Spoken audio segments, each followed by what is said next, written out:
Dentro de la voluminosa casuística se destaca una muy particular, la aparición en aguas profundas de unos objetos extraños submarinos que fueron denominados oportunamente Cri-Cri. Después del desmembramiento de la URSS, Suecia expresó su esperanza de que los nuevos líderes de Rusia eliminarían el grifo de secreto de los expedientes correspondientes, pero en estos no se encontró dato alguno acerca de tales operaciones de los submarinos soviéticos. Rusia declaró una vez más que no tenía intereses en las aguas territoriales de los países escandinavos y al mismo tiempo Boris Yeltsin insinuó que la culpa la tiene otro. ¿Pero quién?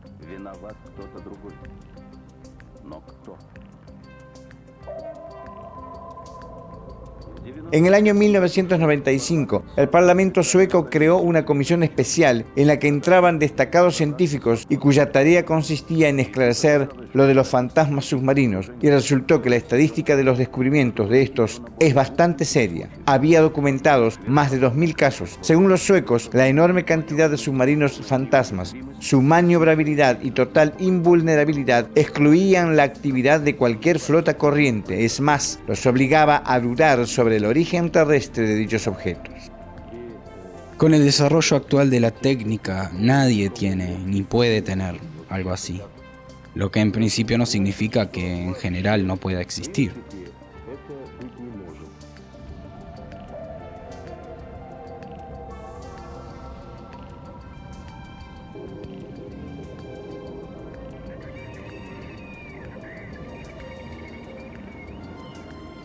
En lo fundamental, eso apareció después del año 1970, cuando por primera vez en la flota naval de guerra fue dotada de submarinos más modernos, equipados con medios hidroacústicos más sofisticados. Al salir a los espacios del Atlántico, comenzamos a advertir ciertos objetos incomprensibles que emitían señales ininteligibles.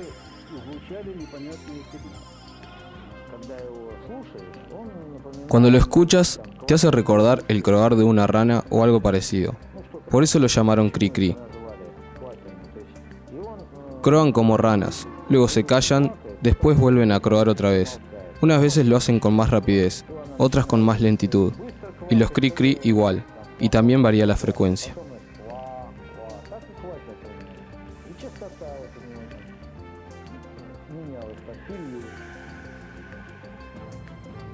Por resolución del comandante en jefe de la Marina de Guerra, Gorshkov, fue creado adjunto a la Dirección de Inteligencia un grupo especial con la tarea de investigar a los Cri-Cri. Se organizó no solo la recopilación de datos y su análisis, sino también se emprendió toda una serie de expediciones oceánicas. Hoy, debido a que expiró el plazo de antigüedad, los marinos accedieron a contarnos algunos detalles. Los Cri-Cri eran uno de los objetos principales que había que observar y describir. Incluso también la zona donde fueron detectados. Si había varios, era preciso determinar su formación, tanto geométrica como geográfica.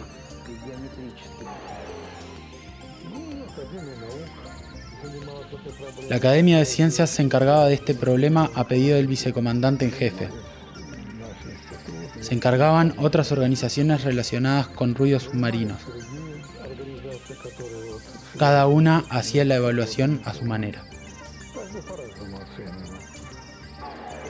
La versión principal de trabajo era que los Cri-Cri no eran más nuevos inventos de los norteamericanos, pero las opiniones no coincidían en cuanto a su destino. Algunos los consideraban como medios de interferencia para los submarinos soviéticos, a lo que se oponían los propios submarinistas. No existían interferencias de importancia para los submarinos. Algunos estaban convencidos de que esos dispositivos facilitaban la navegación de los submarinos norteamericanos, y hubo algunos que consideraban a los Cri-Cri como elementos del sistema global de localización. La opinión era que esos sistemas hidroacústicos eran de localización fija de nuestros submarinos y habían sido instalados por los norteamericanos. porque se instalaban esos SOSUS y otros sistemas de ese tipo. Sin embargo, no todo era tan sencillo. Aparecían cada vez más y más Cricri. La zona donde se encontraban comenzó a ampliarse. Si bien antes estaba ubicada en el Atlántico, empezó a desplazarse hacia el norte, digamos, al mar de Noruega, y en los sucesivos, esos Cricri empezaron a pasar hacia las fronteras occidentales del mar de Barents. Todo parece ser lógico. Los norteamericanos ampliaban por medio de los Cricri su sistema de detección, aunque no obstante, las dudas se mantenían. También en esta hipótesis había algo que causaba perplejidad: si los Cricri eran faros de navegación o elementos de un sistema de detección, los dispositivos debían ser fijos. Precisan un rígido amarre en el agua, pero lo que observaban los submarinistas a menudo mostraba que era todo lo contrario. Empezamos a hacer maniobras alrededor de estos objetos para determinar de alguna manera la ubicación de los Cricri. Resultó ser un asunto difícil, porque inclusive las detecciones que ya habíamos realizado al cabo de cierto tiempo se derrubiaban y emigraban a otro lugar. Es posible que se desplazaran de algún modo, pero cuando el submarino retornaba después de cumplir la tarea de combate, yo empezaba a mirar los puntos que habíamos marcado con anterioridad en el mapa, que mostraban los llamados Cricri detectados. Comprobaba que algunos no coincidían, algunos coincidían, otros no coincidían, o en el lugar de algunos aparecían radiaciones con otras características, pero el cuadro general no era el mismo y daba la impresión de que se trataba de un objeto en movimiento. Además, la organización de un sistema tan global es algo extraordinariamente caro, incluso para Estados Unidos. Para cubrir solo las regiones más importantes del océano mundial, son necesarios decenas de miles de estos dispositivos. Nosotros también teníamos una teoría como esta, cuando todavía disponíamos de las fuerzas de lucha contra submarinos, encabezada por el general Abelko, y cuyo jefe del Estado Mayor era el almirante Bielokuriev, quienes elaboraron una de las variantes de recubrimiento del océano mundial con boyas hidroacústicas especiales, que se lanzaban y determinaban la situación, pero en definitiva esto fue elaborado hasta una técnica que podía ser utilizada, pero sus dimensiones eran tan grandes y su costo tan alto que no hablemos ya de cubrir con ellas el océano Atlántico o el Pacífico.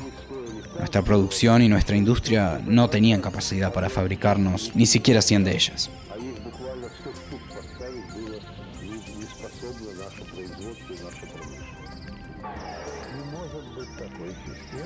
No puede haber un sistema de detección de submarinos que, sin más ni más, se expanda de manera inexplicable por todo el océano mundial, por donde navegan o navegaban nuestros submarinos. Es muy grande la cantidad que hace falta, etcétera, etcétera. Y en general eso es insustentable. Apareció una nueva hipótesis: los Cricri son un medio de guerra psicológica. Imagine que usted es comandante de un submarino y está cumpliendo una tarea de combate de manera encubierta. Usted necesita salir a cierta zona, descubrir la agrupación del enemigo y exterminarlo. O bien, si se trata de un portacohetes con cohetes de combate, entrar en cierta zona, realizar el lanzamiento del cohete, impactar, claro, sobre los proyectiles costeros. Bien, usted se aproxima a esa zona. Y para más, en situación de combate. Y tiene por doquier a su alrededor a esos Cricri que no lo dejan de croar. ¿Influirá eso psicológicamente sobre usted? Sin duda. Es decir, cualquier comandante pensaría que ha sido descubierto. Puede tratarse de una prisión psicológica sobre el comandante y sobre toda la tripulación en conjunto.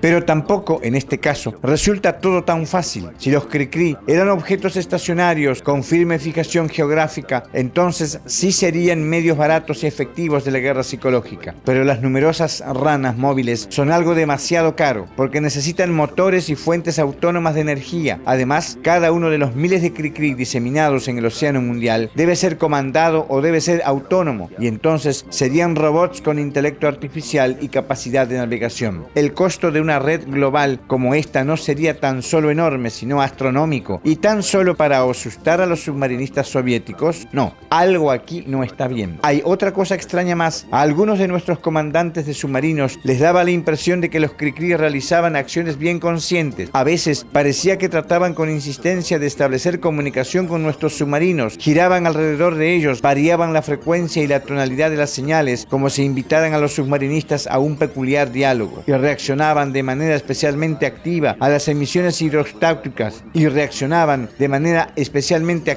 a las emisiones hidroacústicas de los submarinos. Cuando acompañaban a nuestros submarinos, avanzaban junto a ellos hasta la salida de algunas de las zonas y luego, después de croar por última vez, desaparecían sin dejar huellas. No se observó agresividad alguna por parte de los Cricri. Es más, daba la impresión de que estaban demostrando de forma especial su espíritu pacífico. Entonces, ¿qué son los Cricri?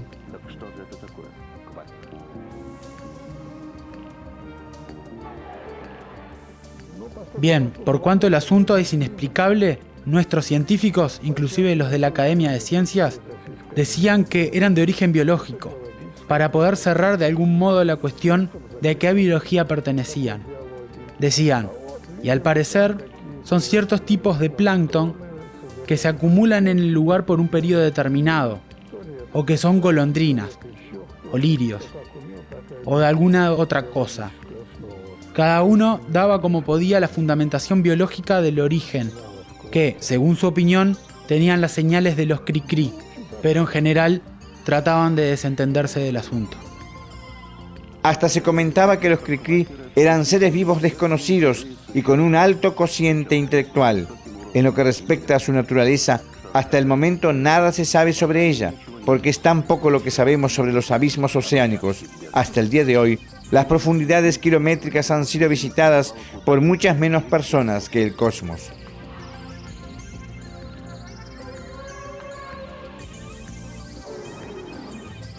Se llegaron a expresar suposiciones de que los Cricri eran aquellos fantasmas submarinos que sin éxito eran perseguidos por los marinos de guerra de los más diversos países, o que se trataba de peculiares ovnis subacuáticos que acompañaban a los submarinos. Sí, por casualidad, estos se encontraban junto a sus bases.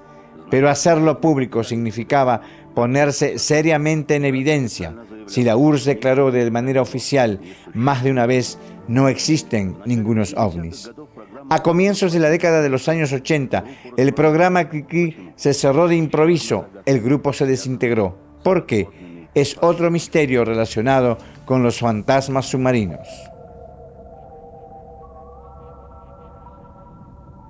Los mares del mundo siguen siendo misteriosos. Los expertos marinos y los científicos procuran permanentemente a lo largo de varias generaciones descifrar estos acontecimientos. Nosotros también, pero esto será en el próximo capítulo. Hasta la semana que viene y gracias por estar con nosotros en Enigmas.